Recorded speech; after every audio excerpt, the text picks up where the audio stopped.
Deməli, Əvəz bəy, mən bayaqları qeyd elədim ki, amnistiya ilə bağlı sizə sual verəcəm. Dediniz ki, artıq amnistiya keçdi, getdi. Amma mən bilirəm ki, təxminən bir ay bundan əvvəl amnistiya veriləcəyi ilə bağlı, bu qərar veriləcəyi ilə bağlı məlumat yayılmışdı. Bütün media qurumlarında, internet səhifələrində, sosial şəbəkələrdə. Və həmin vaxt siyasi məhbusların bir çoxu ilə bizim əlaqələrimiz var və onlarda çox böyük ümid yaranmışdı ki, yəqin ki, amnistiya haqqında sərəncam onlara da tətbiq olunacaq. Amma sizin ilk verdiyiniz proqnoz öz təsdiqini tapdı. Siz orada bir açıqlama verdiniz amnistiya ilə bağlı. Mən istəyirəm ki, ümumi məlumat olaraq siz o məlumatı bildirəsiniz. Çünki gələcək günlərdə də bununla bağlı hansısa bir necə deyərlər, addım atılma ehtimalı olarsa, həmin insanlar nəyi proqnozlaşdırmalıdırlar?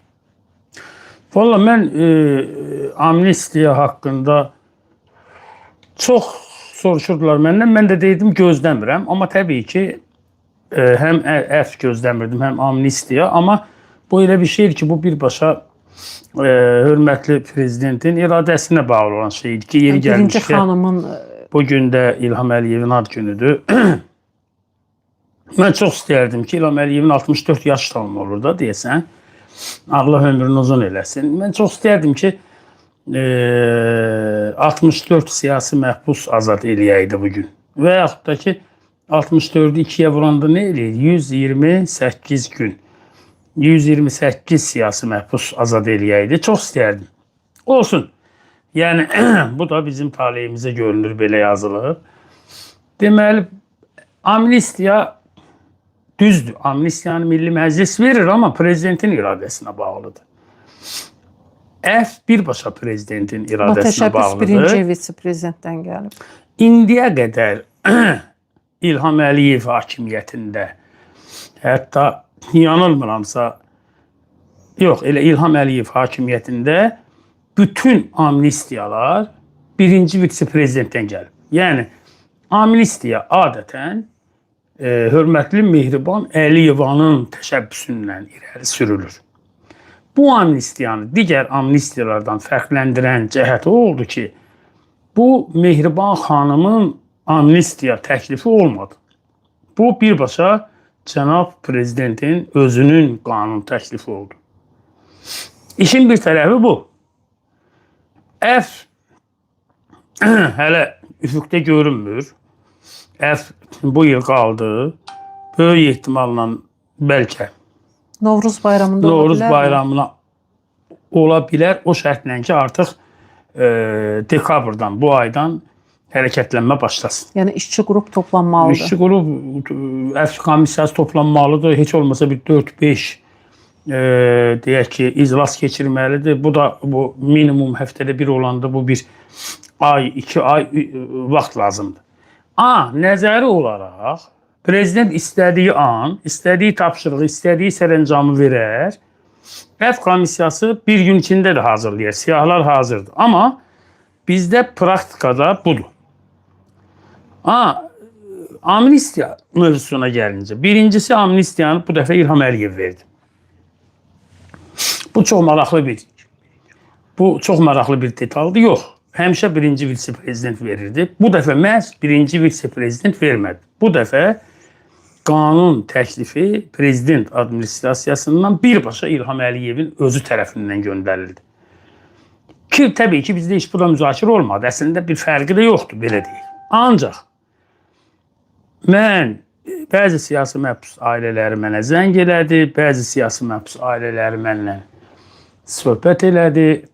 Gördüm ki, onlarda böyük bir ümid var. Təbii ki, mən o ümidi qırmaq da istəmirəm, amma hamısına çox üslublu şəkildə, çox incə bir şəkildə incitməməyə çalışdım və dedim ki, özünüzü şərtləməyin, dostlara salam söyləyin, hər şey normaldır, amma şərtləməyin özünüz.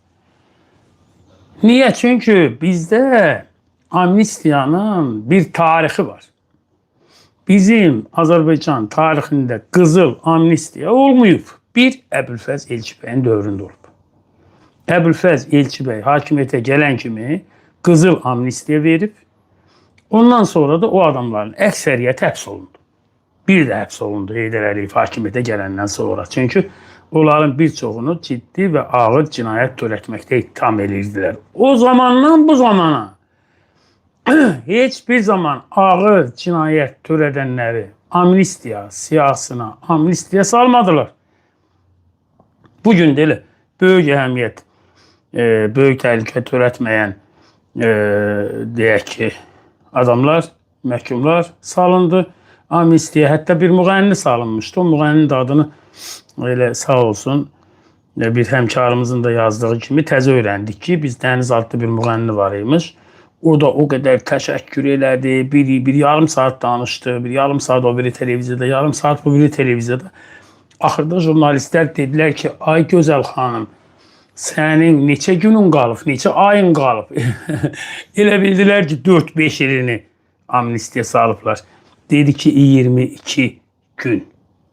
Yəni 22 gün, 25 gün, 26 gün, 30 gün, 40 gün, belə-belə Amma Əvəz bəy, yeri gəlmişkən, baxın, prezident tək-tək bilmir ki, kimin neçə günü qalıb. Yəni bu sistem onu mu diktə eləyir ki, 1 ay, 2 ay və yaxud da 20 gün, 25 gün qalmış adamları ancaq amnistiya salmaq olar? Prezident bilir təbii ki. Prezidentin qurumları var. Yəni ümumi göstəriş mi var bu çərçivədən kənara çıxarılmalı? Ağır cinayətlərlə məhkum olunmuş adamları amnistiya aktına salmırlar. Ona görə də siyasi məhbusların hamısını ağır cinayətlə yükləyirlər. Əvəz Zeynallını 2 dəfə tutdular. Hər ikisində də ağır cinayətlə yüklədilər. Hər ikisində də 9 il iş verdilər. Düzdürmü? O 9 il işi ona görə təkcə vermədilər ki, Əvəz Zeynallı ağır cinayət törədib. Həm də ona görə verdilər ki, Əvəz Zeynallı heç bir amnistiya aktından yararlanmasın. Mən amnistiya aktından yararlanmışam. Mətbuat aksiyalarında, mətbuata görə 147-148-ə görə bizi məhkəməyə verəndə, bizi cərimələdəndə filan bəzilərindən yararlanmışıq. Amma bu o qədər yüngüldür ki, mən həbsdə olanda Penitensiar Xidmətin rəisi Mir Salih Seyidov 15 saylı cəza çəkmə müəssisəsinə gəlmişdi. Orada əməlli başlı meydanda dustaqların qarşısında çıxış eləmişdi. Demişdi ki, bizim dustaq yükü həddindən artıq çoxdur. Biz cənab möhtərəm prezidentə təkliflərlə müraciət eləmişik. Heç olmasa ağır cinayətlərdən bir müddət çıxsınlar. Məsələn, belə bir amnistiya aktı verilə bilərdi. Ki, ağır cinayətlə məhkum edilmiş şəxslərin cəzasından 5 ay, 6 ay, 1 il çıxılsın. Bu belə sistemi xəfiflədər.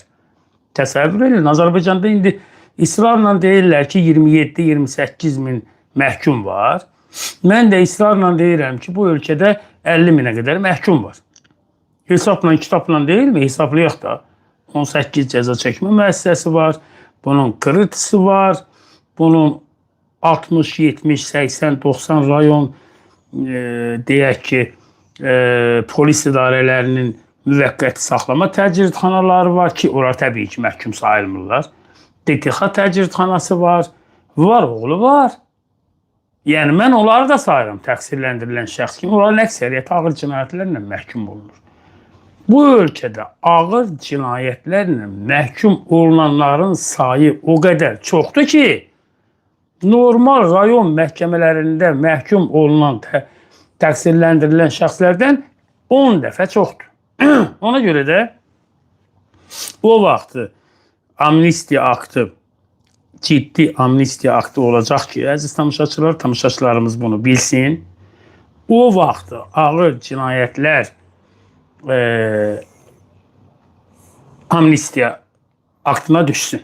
Yəni, amnistiya aktı deməlidir ki, ağır cinayətlə məhkum olunmuş şəxslərin cəzasından, qalan cəzasından, çəkilməmiş cəzasının çəkilməmiş hissəsindən 1 il götürülsün. İl yarım götürülsün. İl yarım çox olar. Heç biz bir ilə də inanmırdıq. Açıq heç mən 6 aya da inanmırdım. Çünki Məlahət xanım həbsxanada hər aldığın nəfəs puldur. Bunlar bu pulu keçməzlər. Mənim gündəliklərimi oxuyuram. İndi öz-özümə dəhşətə gəlirəm. Bakı İstintaq Təcridxanasında qarmoşka deyilən zibilin açılması üçün 2 manat verməyəndə yer göy bir-birinə qarışırdı. Ona görə də sistem həbs elədiyi dustağın azadlığa çıxmağını istəmir. Sistem onun üstündə qurulur. Təbii ki, böyük bir islahat lazımdır. Mən şəxsən gözləyirdim ki, həm də prezidentin ad günü ərəfəsində oldu bu. Bir növdə prezidentin ad günü münasibətindən oldu bu amnistiya. Mən gözləyirdim ki, ağır cinayətlərlə məhkum olunmuş insanlara da şamil olunsun. Amma böyük ehtimalla o elə siyasi məhbuslara görə də şamil olunmadı. Çünki siyasi məhbusların dediyim kimi əksəriyyəti ağır cinayətlərlə məhkum edilib. Elə geri gəlmişkən bir məlumat bizə daxil oldu. Bilirik ki, UNBAKU-nun əvvəlki rəisi Rauf adlı adam idi. Rauf Nəbiyev, cəllad. Bəli. Onu işdən çıxartdılar, indi müavini deyəsən onu əvəz eləyir. Və çox maraqlı bir fakt bizə dedilər ki, əvvəllər Raufun vaxtında da orada bir çalışan adam var idi. Deməli, bu ancaq pul yığmaqla məşğuldur. Məhbuslardan, məhbus ailələrindən pul yığır. Və Rauf gedəndən sonra bunu da yəqin ki, təqaüdə göndərməyə çalışıblar. Çünki neçə illik iş stajı olan bir adamdır. Və bu mülki geyimdən o ətrafda dolaşır. Amma yenə də pul yığmaq məsələsi ancaq səlahiyyət ona verilibdir. Və təsəvvür eləyin ki, bir balaca da komik bir mənzərə yarandı. Deyir ki, yoxlama gələndə həmin adam deyir ki, mən burada təmir gedir, mən burada ustayam, usta kimi çalışıram, ona görə içəridəyəm. Halbuki ancaq bunun vəzifəsi pul yığmaqla məşğuldur. Hətta adını da dedilər, mən səhv eləyərəm, Ramik dedilər, yoxsa ona oxşar bir ad. Yəni, həmin adam da deyir ki, bu adam axtarışdadır və deyilənə görə onu hələ axtara-axtara tapa bilməyiblər. Bizdən də deyir, məlumat verilmək olsun ki, məlumat kimi deyək ki, bu adam hələ də UNBAKU-da çalışır və yenə də öz vəzifə səlahiyyətlərini dəyərincə yerinə yetirir. Sistem odur. Və bizim dostumuz da danışır, Elnur Şükürov. Və bu günlərdə həddindən artıq çox danışır Elnur Şükürov, amma danışır, yaxşı şeylər də danışır. Onun müəyyən cəza çəkmə müəssisələrindən danışıqları da var. 7 saylı cəza çəkmə müəssisəsi elədi. Bakı İstintaq Təcridxanasında Etibar Pirverdiyevin bir bacısı oğlu var, Cavid Güləliyev. Biz neçə dəfə də veriliş verdik o vaxtda. Cavid Güləliyev qoçudur da bu. Bu adam qoçudur. Məsələn, 20 nəfərlə özə dəqiqə başını çıxardır, o kitelini də tulluyur, deyir, mən bu paqonu sökərəm, söküb də eləmir. Məsələn, mənim gözümün qabağında Ramin Məhəmmədoğlu adlı bir jurnalisti 20 nəfər yığıldılar, döydülər. 20 nəfəri üstünə tökülüşdülər. Rauf Nəbiyevə 50 min dəfə dedi, orada bizim müəyyən adamlar var, Vüsal Süleymanov oradadır, salamlayıram Vüsalı. Yəni, siyasi məhbus falan deyil. Mənə görə Vüsal siyasi məhbusdur. Mənə görə Gəncə hadisələrində Vüsalı sırf sən Gəncə hadisələrində Rəşadla əlaqələrini boynuna almasan, səni çürüdəyicik deyiblər, elizləri çürüdürlər. Məsələn, orada bir Rəmiş var. O, Heydər Əliyev prospektində normal, sivil etiraz edən bir adam 6 il mi, 5 il mi iş veriblər. Mən o vaxtlarda danışdım. Rauf Nəbiyev rəsmən cəllatlıqla məşğul idi. Bir dəfə, 2 dəfə salam göndərdi. İşgəncələr verirdi. Hayır, bunu belə eləmə. Yəni, mən çox üzr istəyirəm. Çox üzr istəyirəm. Adamları Praqulkada bu altına işəməyə məcbur eləyirdi bu adam. Belə şey olar, penitensiar xidmətdə belə şey olmuyor. Ayrı bir şeydir, penitensiar xidmətdə nazirlə penitensiar xidmətin rəhbərliyinin arasında bir savaş gedir. Bir Fərid Əhmədov, bir cavan uşağı da gətiriblər, qoyublar ora. O da Allah kimi aparır özünü. Onunla görüşmək mümkün deyil, qəbuluna düşmək mümkün deyil. Belə bir adam, yəni, burada mənəm Bağdadda kör xəlifə. Əvəz bəy, yeri gəlmişkən şikayətlərin içində o da bildirilir ki, məsələn Ədliyyə Nazirliyinin tibb müəssisəsi var. Oradan həkim çatışmamazlığı var cəza çəkmə müəssisələrində və rəislər özləri etiraf eləyirlər ki, bizim gücümüz çatmır həkim gətirməyə. Biz bu Əvəz Zeynallı, bu Məlahət Zeynallı ilə bir yerdə mənim uziyə düşməyim üçün 45 gün sən bayırda, mən içəridə savaşmadıq mı? Savaşdıq. Fariz Əliyev, o 6 saylı cəza çəkmə müəssisəsinin rəisi, yeğəndə ehtiyatsızlıq eləmişdi. Kənd çolpasının bir balaca sümüyü gedib mədəsinə batmışdı. 3 gün öldü, ölümdən qayıtdı. Getdi, nə bilim, nə elədi. Axır onu tapdılar, çıxartdılar. Dedim, Fariz müəllim, oturursan başına 5 dəqiqə məsələni həll edirsən, imkan ver, mən də həll edeyim də. Mən bayıra çıxamıram. Sən mədənidəki o, nə bilim, o kənd çolpasının sümüyünü çıxarda bildin. Biz 45 günə çağırmadıq mı? Çağırdıq. Ruslan İzzətli bugün ödündən kəskin ağrıları var. Gündən günə geri gedir.